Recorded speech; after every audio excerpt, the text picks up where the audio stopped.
You're listening to the Full 10 Yards of Britball podcast with your host, Timothy Lambert-Monk.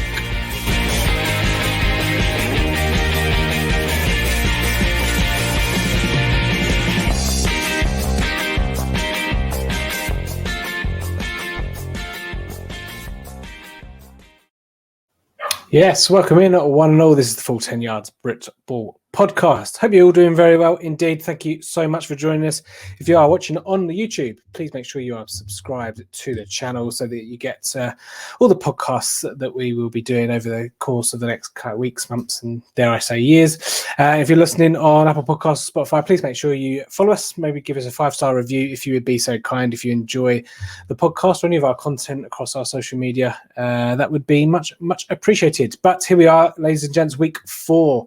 I would say it goes quite quickly as the NFL season approaches, but I'm not actually quite sure if it's going very quick. I mean, I had a bit of a brain fart because I thought the Farnham Knights were having a brain fart there as well. Rushmore Knights were playing the Bournemouth Bobcats this week, and nearly turned up on Sunday, and it would have been 3 weeks too early. But there we go. But yeah, lo and behold, I was actually delighted to see that it had been postponed for 3 weeks down the line. So I won't be going to that game. But if you are going into any of the games over the weekend, make sure you do.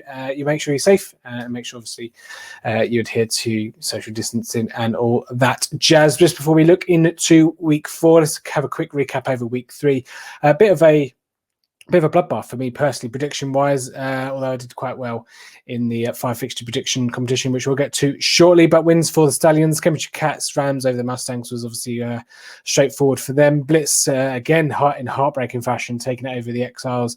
Humber Warhawks, dare I say, was a bit of a surprise. I think there was a couple of people out there that certainly fancied the Humber to do all right this season, but not necessarily beating the Leeds Bobcats, but they were at home. Birmingham Bulls absolutely demolishing Hereford Stampedes, the same as Spartans against the Thunderbolts, although the Thunderbolts actually got the first 2 points on the board there, so that obviously made the Essex Spartans very angry. Hornets, very convincing performance against the Oxford Saints, and same for Swindon Storm against the Worcestershire Black Knights, who I know will be very disappointed, obviously, with that showing first time out this year. And then the Ipswich Cardinals coming from behind to beat Ouse Valley, again, in a bit of a heartbreaking fashion, but Ipswich just about getting that one done. And then Scunthorpe Alphas putting on a bit of a defensive clinic, beating the Lincolnshire Bombers. So talking of the 5 fixture prediction competition, after week 3, as you can see, 6 point lead, then essentially the equivalent of two games lead on the trailing pack there. So hopefully we can keep that one going. The 5 fixtures for this week: the Mustangs and the Raiders, Revolution Surge, Hornets and the Cheetahs, Senators and the Steam, and Trojans and the Raptors. Some hard games this week, and yeah, well, I think at the time of recording, I have made my decisions, but they're quite close. I can't actually remember who I've picked. So make sure you keep your eyes peeled on our Twitter at F10Y Britball for who I've picked or what's going on there. So I'm not quite sure what I've picked, so I can't recall it. But there we go.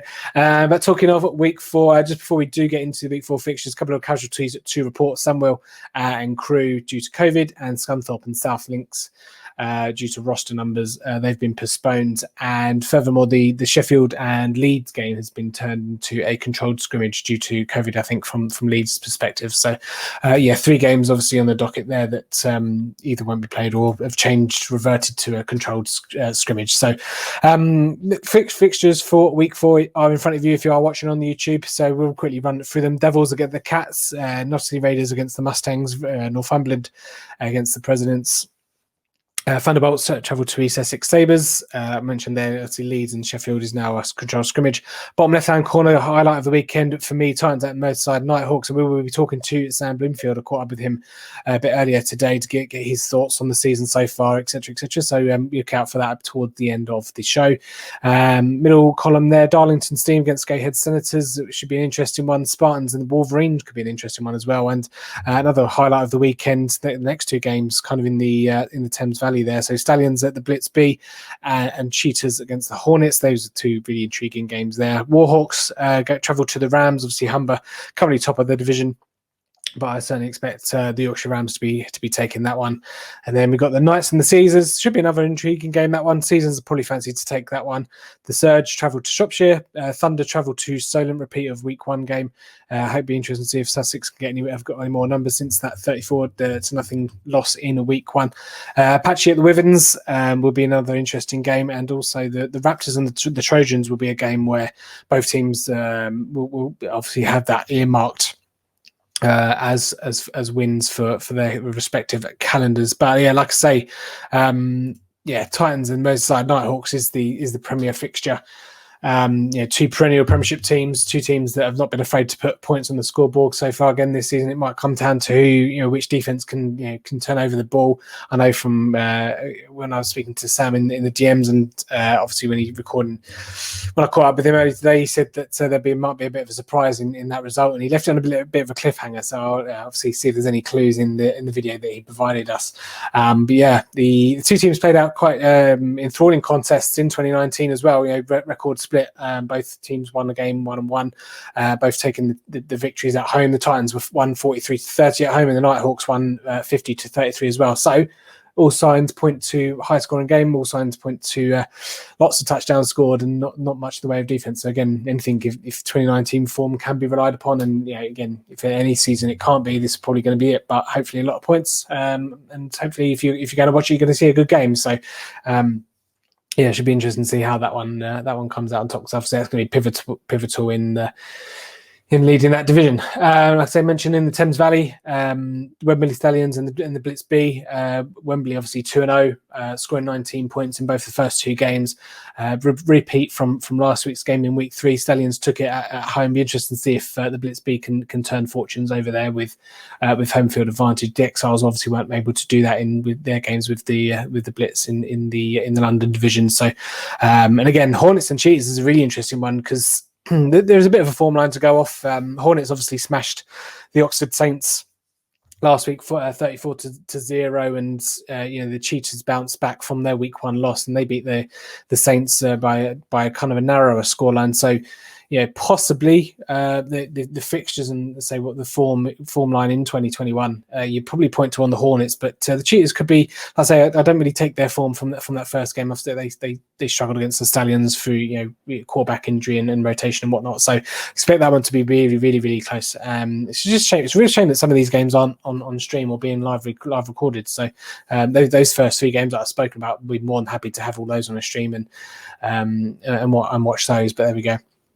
The other two big teams, Sussex Thunder and Solent. I saw, thanks to Gridiron Hub, that actually the London Olympians and the Solent Thrashers have organised a cross-division game. I'm not actually quite sure how I feel about it. I mean, I'd be more than intrigued to watch the game, and please, someone out there, if you can stream it, please stream it, because I'd love to watch the game. But apparently it will affect the standings in the division, in respective divisions, which just makes no sense whatsoever because they're not in the same division. So that just doesn't make any sense. I know the NFL kind of do it when teams travel outside the division, it affects it, but that's the NFL, and this is a Britball realigned division season. So whilst I'm pleased for the game, I'm not quite sure I agree with it counting towards the divisions. But let me know your thoughts at F2NY Britball or F14 Yards, obviously the main account. But follow the blog. Leave a comment on my week 4 post that you can find at 14yards.com as well. Let me know your thoughts on whether you think the win-loss column should be affected by cross-division matchups, but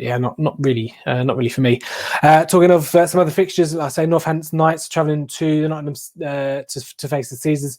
Be interesting one. Obviously, this is a rematch from week 1. It was a close game, and by all accounts, speaking to both teams, there was a bit of rushiness, and there's a bit of rhythm that was lacking in that game. Obviously, it was a low-scoring game. What was it, 14-6? I think it was.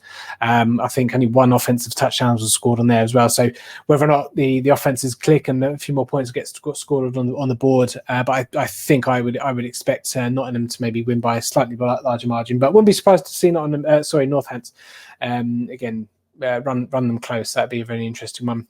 Talking about the East Anglia division, obviously Norwich Devils and the Cambridgeshire Cats, they both obviously have a 100% record this season. Cambridgeshire Cats Probably favoured to take the win against the Devils of the SFC East 1 team from 2019. Devils obviously SFC to East. So someone's O has got to go in that one.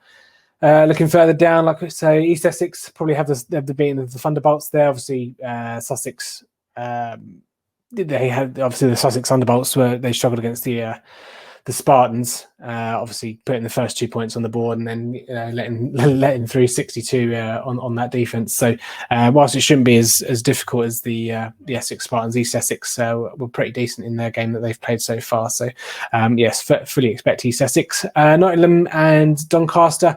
Interesting, funny, but I think for me this is quite a finely poised one on paper. Doncaster put up a decent fight against Humber last week. Not only obviously were comfortably beaten by Sheffield in the first half, and they went to a running clock or whatever, and had second, third stringers in against Sheffield. To be expected, Sheffield Giants, one of the better teams in Britball, and Nottingham Raiders. Don't no disrespect to them, they're obviously not. So again, I think this is a game that both teams will have earmarked as a winner and as a winnable game, and one they'll circle on their calendar. So it'll be interesting to see how that one plays off. I think I had Doncaster for that one, but all my predictions are on the website 14yards.com, and just look for the week four predictions.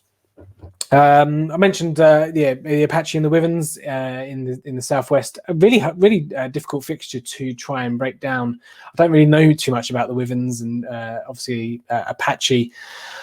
I've already played this season. They exchanged victories back in 2019. They're both in the SFC2 West Division. I think they're both fixtures, if I remember my research correctly, they went to the away team. So again, if that goes to form, obviously we'll take the away team in that one. But I think I'll give the edge to the Apache. Like I say, I think they've played and they've won convincingly. Obviously, they beat Torbay 52-0, but I think considering Torbay's results to date, I'm not quite sure how much of a strong form line that kind of is. So, but yeah, I think I expect the Apache to take that one against the Wivens. But yeah, again, wouldn't be surprised to go the other way. And then staying in that division, the Raptors and obviously Torbay, the aforementioned Torbay. I've gone for a Jurassic Coast in that one, if I remember correctly. Even though I think Torbay are the home team, I don't think Torbay had a great deal of fun in their first two games. They've given up 101 points collectively. So I think I've taken the Raptors. There is a bit of form line in this one as well. Both teams have played the Monarchs. The Raptors lost by a slightly lesser margin. So again, if you could take in the form line against the Monarchs, then it might just give the slight edge there to the Raptors. But again, Torbay at home, again, hopefully we'll tighten things up on the defense there, and hopefully be a good game. Talking of some other games, Lancashire Wolverines and the Halton Spartans is an interesting one. Lancashire and Halton kind of been a bit of a disarray. Obviously, the debacle of Halton forfeiting against Manchester, and whatever your thoughts are on that. Obviously, hopefully this game goes ahead first and foremost. But Lancashire, being at home. It could be any scoreline, could be low scoring, could be high scoring. Who knows what's going on? But yeah, Halton's narrow defeat to Chester a couple of weeks back actually stands up quite well in terms of form. The Romans put up a decent fight against the Merseyside Nighthawks week. I think they lost by 9 or something. 49-40 or something like that. So it'd be interesting to see which way that goes. Either if Halton win, probably confirms that Lancashire in a bit disarray still, and Halton obviously then bouncing back. But if Lancashire win, I think that probably could be right on the wall for Halton, which is a shame really, because obviously they were kind of on the upward trend back in 2019. I remember speaking to one of the guys there. We had them on the podcast, so. I'll be interested to see how that one plays out. Darlington Steam and the Gateshead Senators. Darlington comfortably beating the DC Presidents, and Senators having an expected tough time against the Vikings. So, again, quite hard to go off form lines for that one. So, I think I've got Darlington down for that one to win, but it wouldn't surprise me to see this one close. And then pretty much for the rest of it, the other teams I've not mentioned: Northumberland, Vikings, Yorkshire Rams, and Shropshire. They should just win. To be quite honest, probably on paper has a blowout or a wide margin, at least a comfortable win for those teams as well. No disrespect to the other teams that they're playing, but these teams are a bit more tried and tested in the Britball sphere, and obviously a division or two up if the divisions reverted back to 2019. So, So without any further ado, we'll pop over there. Obviously, game of the week: Manchester Titans Merseyside Nighthawks. We caught up with Sam Bloomfield, and he gave us his thoughts on the game and his thoughts on the season so far, and how it's been going for him personally. So I'll pass back to him, and then we'll see you on the other side. Hi Tim, thanks for getting in touch, sending over some questions. Always happy to talk about football and Titans.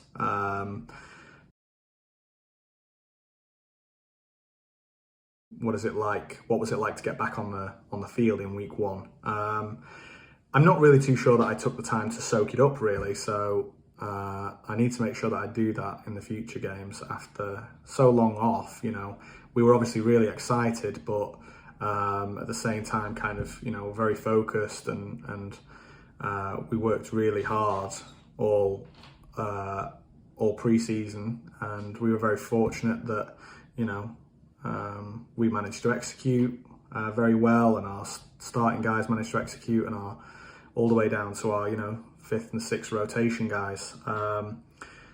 Contrary to popular belief, we started rotating offensively on the fourth drive. I think defense might have rotated the drive before that. We're very fortunate to have the Manchester B team, where almost all of our rookie players have gone to. So the players that are left on our adult team now, they're talented people who've played football before at university, at under 19s. So when we bring our kind of fourth and fifth rotation players on, they're not perhaps that same standard that a lot of other teams might have, where they're rookie players or very inexperienced. Some of these guys were the big dogs at their former teams, and have come to us, and they're fighting for their game time, and I think that we were very fortunate that we managed to execute so well across all rotations, and Lancashire Wolverines were very classy about it, and that I think it was their suggestion to not do the mercy rule, which I think is not allowed actually now that we've done it. But I think it was their suggestion so that they could get their pretty large squad, plenty of rotation, and we could get our large squad rotation. And that's just how the game went. And Wolverines have been really classy about it. And I like to believe, based off what the Wolverines have said, that we were quite classy about it. And that's just how kind of that game went.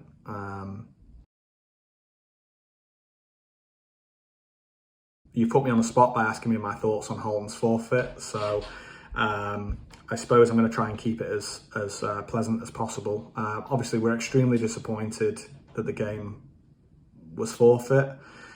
It's left a bitter taste in the mouth, especially when further dates for a replayed fixture were offered by BAFA, not by us necessarily, but by BAFA, and that fixture's been turned down. So we're extremely disappointed about that, and I suppose the most controversial thing you'll get out of me about it is that generally, historically, and this year, teams don't generally forfeit against opponents that they feel they can beat or feel they can compete against. I'm not saying that Halton wouldn't have competed with us. I'm just saying that generally, historically, teams only really forfeit games against teams that they don't feel they can compete with, and that it's potentially a waste of their time. So we're extremely disappointed. We hope we can play a second fixture against them. If we can't, then we hope we know soon enough so that we can replace that fixture with playing a different team, because we have had other offers for that date from other teams. And ultimately, we just want to play football. I understand that Halton also just wants to play football, but we feel we just want that fixture back. Even if it's against a different team, we just want to play football, and we felt like the way that perhaps the whole situation was gone about wasn't the best.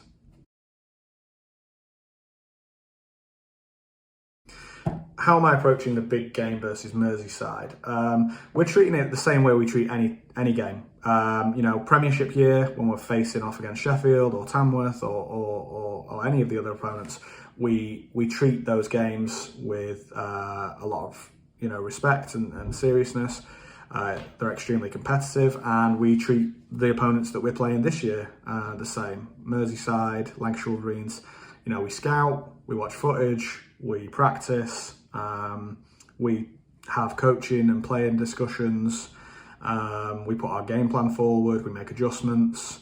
It is a big game, and of course it's one that both Merseyside and Manchester will have circled on the calendar. But our preparation generally doesn't change from game to game. One thing to note from our perspective is, I think there's a feel around certain, not certain teams, but there's a feel with some teams around the league that that this year isn't a competitive year and that it's all about development and things like that. But as I mentioned about our B team, a lot of our players who are on our team, are high standard players. So those rookies who perhaps normally would get time to develop in a season like this for our team are actually all on the B team. We never agreed to a not competitive year. Every game we play, we intend to go out there and to execute to a high standard for 4 quarters with however many times we rotate, and that's what we plan to do. We'll rotate when we're comfortable doing so, as all teams should, and it's our intention to be competitive this year. I suppose we have an eye potentially on next year. Our aim is to take one step further than we have done so far, which is we've gone to the playoffs in the past 2 years. We want to get to Britball next year, and we want to make sure that we're doing everything we can this year to prepare for that. We have a relatively new team in terms of there's been a huge influx of new players from other teams, from under-19s, from university, and we want to make sure that we're in a good rhythm. We hit the ground running when we go into pre-season next year. Plenty of experience with each other, plenty of rhythm, and it will be an extremely competitive game with Merseyside, and they'll have it circled, we'll have it circled. They'll have prepared for us the same way they prepare for any team, and we'll prepare for them the same way that we prepared for any team. And there'll be no love lost between the teams. It's a big rivalry. And after the game, we'll do what we always do, and we'll come together, socially distanced, of course, and we'll talk and we'll chat. And there's guys on that team who we're really friendly with, and there's going to be the competition side of things, and then there's going to be the human side of things afterwards. My thoughts on playing lower division teams: we wish we weren't. We specifically requested, when the league were doing all of their consultations, that we have a Premiership year. Obviously, Edinburgh not able to participate in that, but it was something that we lobbied hard for. It's something that didn't end up happening. Other teams didn't feel comfortable doing that, and so now we're in a position where we play who's in front of us, and we accepted, playing Division 1 teams, and they accepted playing us. That was part of the agreement, is that they know they were going to play us, and they agreed to that beforehand. When the league was potentially looking into scheduling us against Lee Miners, an affiliate team, an associate team, sorry, we declined that. It wasn't useful for us or for Lee. We're now in a position where we'll play who's in front of us, and perhaps that fixture against Halton gets rescheduled, perhaps it doesn't. The second fixture gets played, perhaps it doesn't. We'll play who's in front of us, and any team that requests to join us to play us, if we can make it work, then we will.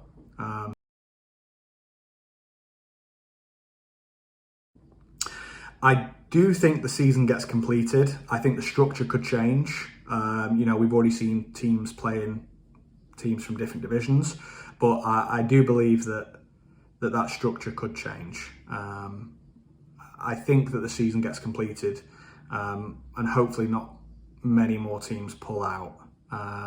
Ultimately, again, everybody just wants to play football after so long off. And even if a team decides, look, we can't do a proper game, do a controlled scrimmage. You know, you can control the pace, you can control the scenarios. It's just, everyone wants football. Almost everyone's paying subs to do so. We just want, everybody across the league surely just wants football. Prediction score for Sunday. I'm not going to give you a number, as I imagine that Merseyside also won't give you a number. However, you know, Merseyside are a good team. We've always split the fixtures. We've always lost at their place. They've always lost at ours. However, and you know, I imagine that they'll feel similar to this. I'm extremely confident in our team, and our offense has the ability to score at will if they execute. Our defense has the ability to take the ball away and to be stingy if they execute. And you know, it will be a competitive game, but I'm, you know, looking forward to the opportunity to being able to put on, you know, an impressive showing. I think that you know, I'm glad that it's game of the week for a lot of people, and I'm really hoping that the Titans don't disappoint with that. Cheers, Tim. Take care. Bye. So there have it. Thanks to Sam for bringing that, giving a bit of an update. It's always nice to get some views of the Britball world. And talking of which, I probably will be reverting back to. I'm quite enjoying doing the previews and the results on the website. In article form, so I'll probably revert podcast wise and on the YouTube and whatnot back to kind of interview based, and so we'll be getting some players and teams on from the fixtures and the games that have been played from the week prior, or you know, looking forward to the week ahead if there's a particularly juicy clash. So yeah, keep your eyes peeled for that. So the previews and the results will probably be mainly focused on article based now, and you can find those over at full10yards.com. Keep your eyes peeled as well if you're listening to this obviously on the weekend, enjoying the sunshine. We will be releasing a bit of news at the weekend with regards to if you're an NFL fan, and some bits that we're doing with regards to that, and a bit of a mesh. So keep your eyes peeled on the Twitter for that at FTMY Britball at full 10 yards. My dog is barking, so that's time for me to leave. Hope you enjoyed it. Again, once again, thanks to Sam for giving us a bit of an update there. I'm Timothy Lambert Monk. I will see you again soon when we do this all for the game.